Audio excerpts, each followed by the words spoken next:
بسم الله الرحمن الرحيم. السلام عليكم ورحمة الله وبركاته. وبليان كي جالة تمتوتا في كبجمتوتا المان ورما أكم جرتان فياكي سني بك جرتان بك جراتان أمس بك جرتان تربسي وجهن حاجراتو إن شاء الله فيديو خنا أكا الرافية دمتان أبدي قدا قبا فيديو تشلي وانتوتا كيستو عمري ملي فول كين وكاك عامل كين قوغان قاما كين لامشو يوكان مو سنتوره akkasumas gurraacha akka maadaatii ka jedhamu yookaan immoo wanta akka gurraachina fuula keenya irratti uumamuudhaaf karaa salphaa ta'een waggaa biyya keenyallee galle biyya namaati miti biyya keenyattillee yoo galle baasii malee mana keenya keessatti maaliin akka balleessinu wajjin laalla jechuudha. Egaa ka obboleeyyan keenyis maali fakkeenyaaf kun zabaadii yookaan roob jedhama biyya arabaa keessatti biyya keenya keessatti immoo urgoo jedhama. Urgoo jechuun akkuma beekamu namoonni hedduun ni beekanii aannan irraa hojjetama jechuudha. Aannan garaafamee jedhee itittuu isaa sanirraa dalagama odoo raafamin dhiifama ititee jechuudha achirraa hojjetama jechuudha. Kanaaf aannan qulqulluulleen hin ta'a urgoonis hin jiraatin yookaan itittuunis hin jiraatin aannan qulqulluulleen hin ta'a jechuudha. Bakka sana aannan buusuun hin danda'ama. Kanaaf isa kana tokko inni lammaffaan talbaadha. Talbaa akkuma argaa jirtan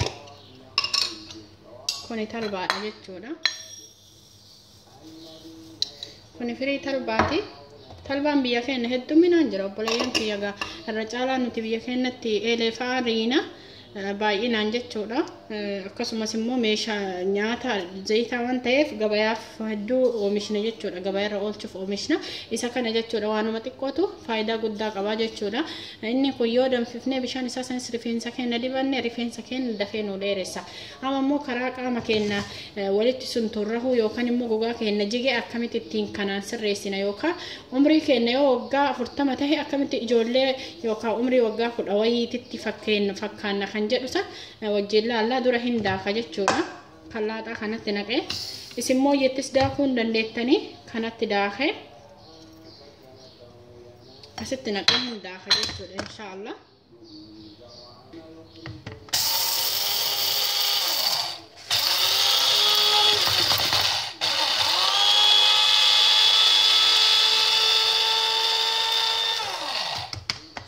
Haala kanaan hin daakaa bulleessee هنداخا قبل لا يولد كريتشان إن شاء الله.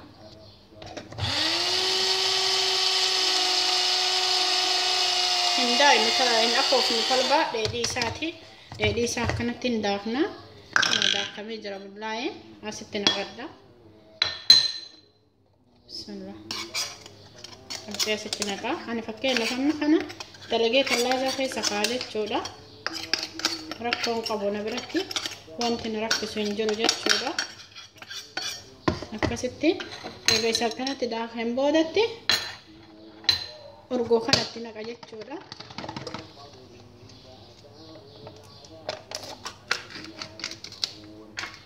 Bismillah.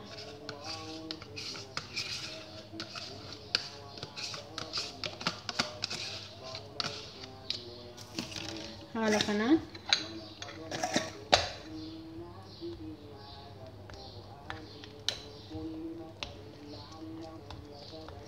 yoo fuddatee itti daballi na barbaachise itti dabala yoo ga'emmoo akkuma kireemaati jechuudha. Kireemuma godhanna laayin akkanatti walitti expired ka ta'e ta'uun qabu urgooni maaliif rakkoo nama fiduu danda'a waan ta'eef haarawa ta'uu qaba. Deetii isaa laallachuu qabna.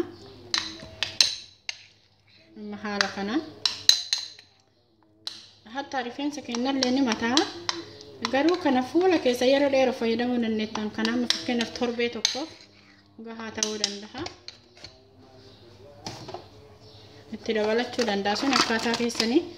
Isin immoo humna keessa wajjin deemuu qabdan malee akka ani godhe gochuu qabdanii humnaa fi dandeettii keessa wajjin deemuu qaba.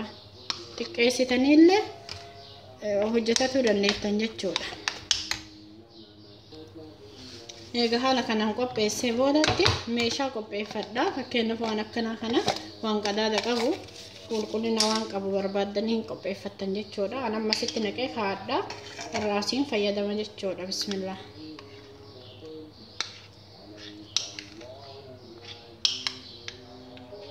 torbee tokko na fayyaduu danda'a, torbee tokko olis na fayyaduu danda'a. guyyaa kudha wayi fayyaduu danda'a jechuudha. Suni akkaataa fayyadamiinsa kiyyaa wajjin kunoota akkanatti qopheessannee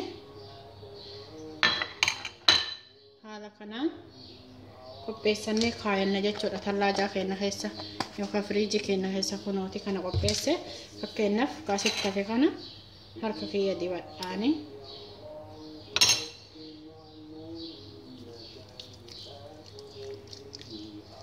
hedduu barbaachisaadha. Hidda warri qabdan keessattuu harka irratti hiddi tokko nama mul'atu jira.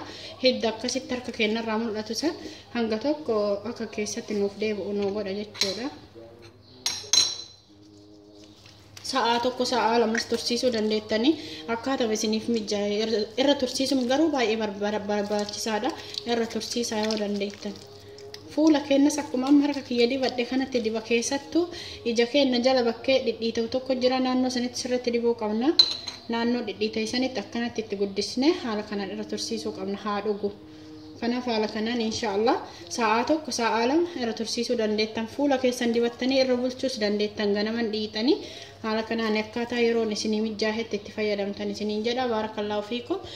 Hundi ilmaan Oromoo shamarran keenya fayyadamtanii bu'aa akka irraa argattan jaalalaa fi kabajaan isin gaafadha. Wantoota biyya keenya keessatti argamaniin miidhagina keenya yookaan immoo qaama keenya rakkinarraa yookaan immoo balaa fi dhukkuboota adda addaarraa ittisuun baay'ee salphaadha. Inshaallah itti fayyadama.